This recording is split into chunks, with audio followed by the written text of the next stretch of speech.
Ini adalah janji Tuhan. Janji firman tertulis di sini Bapak Ibu.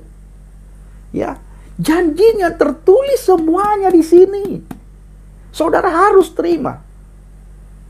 Hanya Dia yang mengampuni dosa umat manusia. Dan hanya Dia yang menghakimi manusia. Siapa Dia? Yeshua HaMashiach.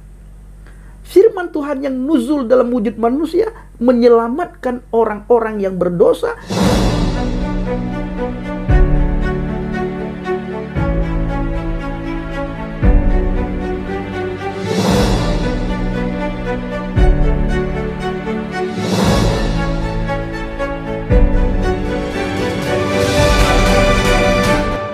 Haleluya, haleluya. Shalom-alaikum, salam Aki. Aku kabarkan Injil keselamatan. Bapak Ibu Yesus Tuhan, ketemu lagi dengan saya Evangelis Avraham Effendi Usman. Bagaimana kabar Bapak Ibu semua? Tentunya luar biasa. Nah saudaraku, dalam Injil Matius dikatakan Yesus datang bukan untuk orang sehat, tetapi Dia datang untuk orang sakit. Dia mencari orang-orang yang berdosa. Nah lalu kita melihat hari-hari ini di media sosial, ada orang yang merasa dirinya benar, merasa diri soleh, menantang Yesus. Apa yang terjadi Bapak Ibu? Minggu lalu dia tantang Yesus. Dalam 2 hari ini kita melihat belum genap sebulan, baru beberapa hari, langsung mengalami apa yang tidak kita inginkan. Rasanya kita tak sanggup melihat bagaimana wajah si mukallaf yang kentutin Alkitab. Alkitab ditaruh di tempat yang sangat rendah. Bapak Ibu, ini kita harus sering beritakan supaya banyak orang sadar. Kita manusia ini pada dasarnya adalah manusia yang berdosa. Begitu lahir kita sudah mewarisi dosa. Jangan nambah dosa lagi. Minta ampun sama Tuhan. Tinggalin dosa. Datang kepada Tuhan.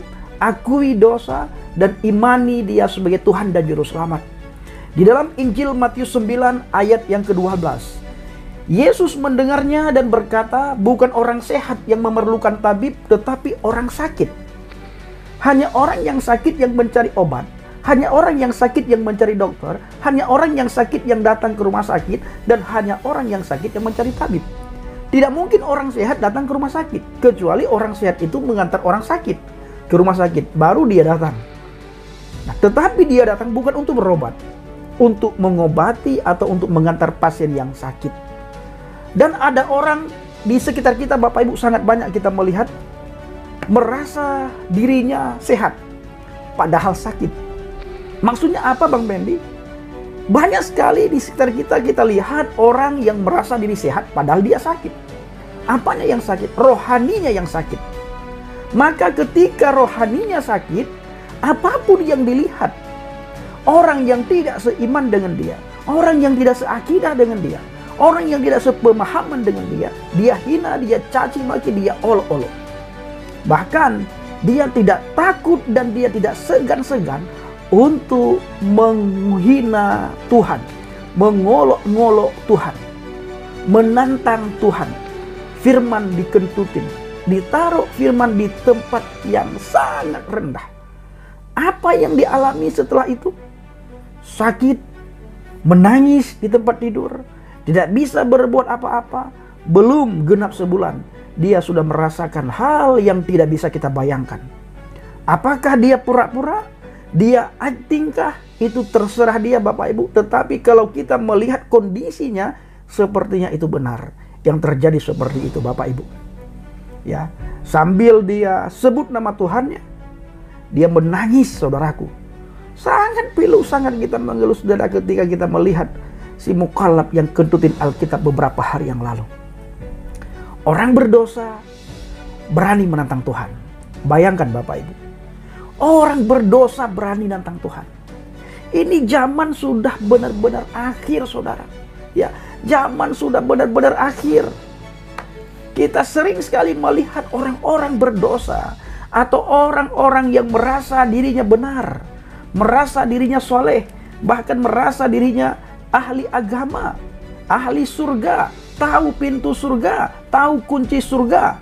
Tetapi mulutnya selalu menghujat dan menghujat, saudaraku.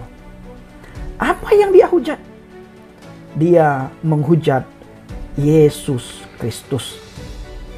Dia menghujat firman Tuhan yang hidup.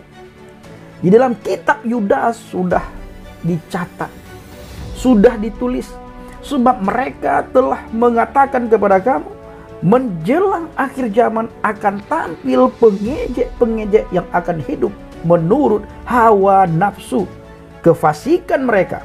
Mereka adalah pemecah belah yang dikuasai hanya oleh keinginan-keinginan dunia ini dan yang hidup tanpa Roh Kudus. Saya ulangi, di dalam kitab Yudas, di situ sudah ditulis, sebab mereka telah mengatakan kepada kamu, menjelang akhir zaman akan tampil pengejek-pengejek yang akan hidup menuruti hawa nafsu kefasikan mereka. Mereka adalah pemecah belah yang dikuasai hanya oleh keinginan-keinginan dunia ini dan yang hidup tanpa Roh Kudus. Orang yang hidup tanpa Roh Kudus, Bapak Ibu, seperti si mukallaf yang kedutin Alkitab. Dia tidak tahukah atau dia pura-pura tahu kalau itu adalah dosa yang sangat besar.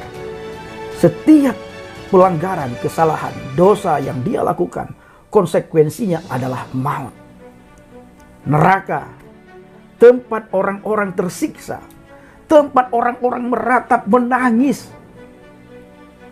tempat di mana tidak ada satu manusia pun yang bisa membantu.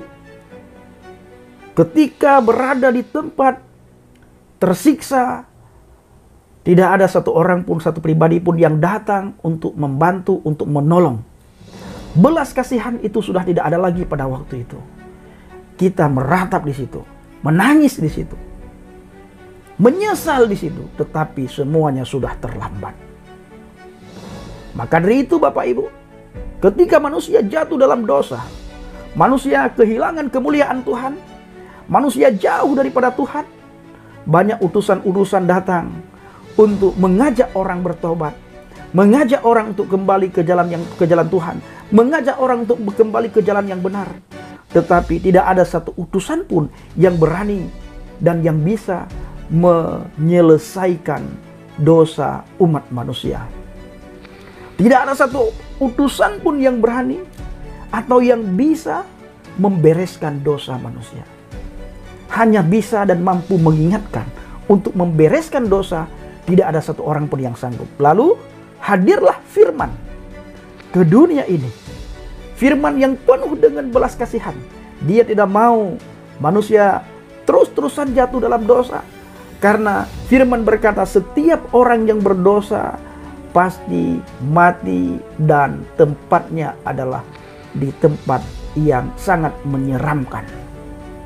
Setiap orang yang berdosa, maut hukumannya, dan tempatnya di tempat yang sangat menyeramkan.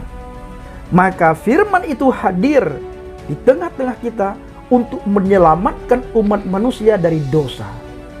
Maka dari itu, saudaraku, siapapun Bapak Ibu yang mendengar firman pada kali ini, yang belum menerima Dia sebagai Tuhan dan Juru Selamat, akui Dia, datang kepada Dia. Kalau saudara belum, jangan keraskan hati, lembutkan hati saudara, buka sedikit ruang hati dan pikiran saudara untuk terima Dia sebagai Tuhan dan Juru Selamat. Kalau memang benar-benar tidak mau, saudara jangan mengolok-olok Dia, saudara jangan menghina Dia. Ketika Dia menghakimi saudara nantinya, saudara tidak akan bisa berbuat apapun.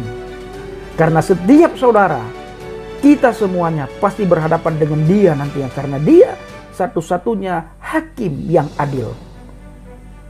Ketika berhadapan dengan hakim yang adil, berdiri di depan hakim yang adil, ditunjukkan, ditampakkan, diperlihatkan semua kesalahan, perbuatan, pelanggaran yang dilakukan oleh umat manusia masa di dunia ini, maka seketika itu juga manusia tidak bisa berbuat apapun, hanya meratap, sedih, menangis, dan minta tolong, minta ampun. Tetapi tidak ada satu manusia pun, satu pribadi pun yang bisa mengampuni, menolong, mengasihi. Semua pada waktu itu nafsi-nafsi, sendiri-sendiri. Tidak bisa kita lihat kiri kanan, muka depan belakang. No, tidak bisa. Asik kita dengan diri kita sendiri, meratap, menangis, menyesal. Tetapi waktunya sudah terlambat.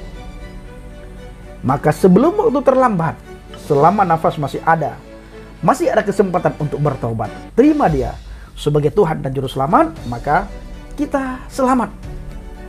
Ini adalah janji Tuhan, janji firman tertulis di sini, Bapak Ibu. Ya, janjinya tertulis semuanya di sini. Saudara harus terima. Hanya Dia yang mengampuni dosa umat manusia, dan hanya Dia yang menghakimi manusia. Siapa Dia? Yesua HaMasiah.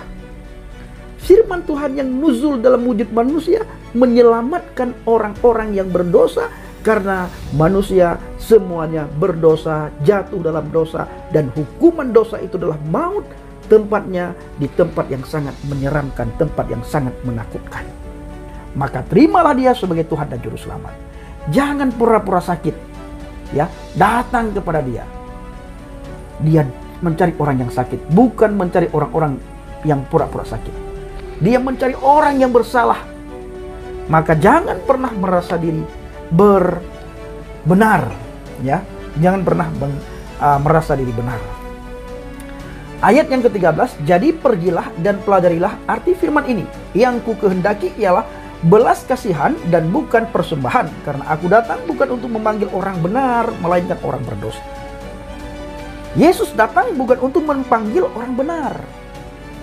Dia datang bukan untuk memanggil orang soleh, tapi Dia datang untuk memanggil orang berdosa, untuk memanggil orang salah, supaya tidak lagi terikat dengan dosa, tidak lagi berada di dalam dosa, dan tidak lagi jatuh dalam dosa, sehingga hidup kudus dan tinggal di tempat yang kudus nantinya. Karena orang berdosa tidak akan mungkin bisa masuk ke tempat yang maha kudus. Ya, orang berdosa tidak akan masuk ke tempat yang maha kudus. Nah, baik saudaraku, para pencinta channel Injil Baget, kiranya video singkat ini menjadi berkat bagi kita semua. Shalom alaikum bishim hamasiah, salam aki. Aku kabarkan Injil keselamatan. Bapa Yahweh bishim Adonai Yesua HaMasiah, Waruah Hakodes memberkati kita semua. Haleluya, amin, salam murtadin. Saya mengucapkan terima kasih kepada Bapak Ibu yang selalu mendukung penginjilan Habaget, baik melalui doa, dana, motivasi maupun support saudara. Terus dukungan doa dan bawa Habaget dalam doa syafaat saudara. Terima kasih.